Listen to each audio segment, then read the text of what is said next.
The Sabbath is one of my favorite topics to talk about, honestly, because I'm so sick of talking about politics all day long. It's all I do. So this is actually way more important than that. I grew up in a Presbyterian background. We left that church. We went to what could be best called as a Bible-believing evangelical church. So not quite Calvinist, not Pentecostal, somewhere in the middle. Look, we believe many of the same stuff, guys. I believe in the inerrancy of Scripture. I believe you need Jesus Christ. I believe in grace, not works.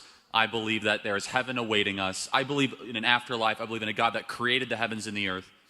However, I grew up in a church environment that at the very best would de-emphasize the Shabat. At the very worst, say that the Sabbath doesn't really matter. The Sabbath is in your heart. You don't need to observe it. Yeah. And the story is quite long. I'm actually writing my next book on the Sabbath. It's called Stop in the Name of God, because Shabbat means stop or ceasing. So I'm not here to sell you a book. It's not even for sale yet. It's just something to think about. And it's honestly how the Sabbath saved my life and helped preserve my family and helped preserve my career. And so two things. Number one, a pastor that I really care about, Pastor David Engelhardt. He's one of our board members at Turning Point USA. I was exhausted. It was the summer of 2021. I sat down with him. I said, I'm not sleeping well. I'm fatigued. And he asked me very bluntly, are you honoring the Sabbath? And I gave him very weak theological arguments, honestly. Oh, I'm not bound to that. Or no, I'm not really interested in that. I don't have to do that. And he really challenged me, and I didn't have good responses, to be perfectly honest with you.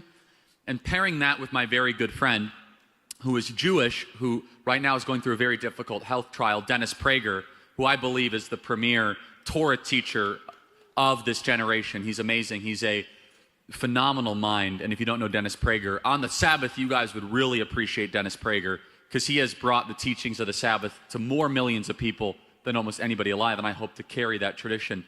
And he would always talk about the Shabbat, always talking about the Sabbath. And I found myself, after a couple years of hearing this, getting really jealous of him. Being like, wait a second, you're able to just unplug for one day and not work and be with friends and family and worship God? I want that. And Amen. I would start to get really jealous in the worst possible way. And then I realized it's not something you go and purchase at the store.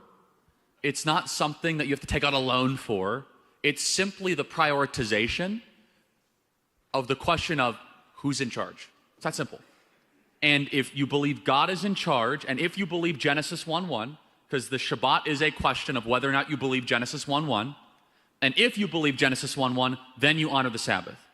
If you have questions about Genesis 1:1, in the beginning God created the heavens and the earth, which is Bereshit, right? It's the first truth claim of the Scriptures.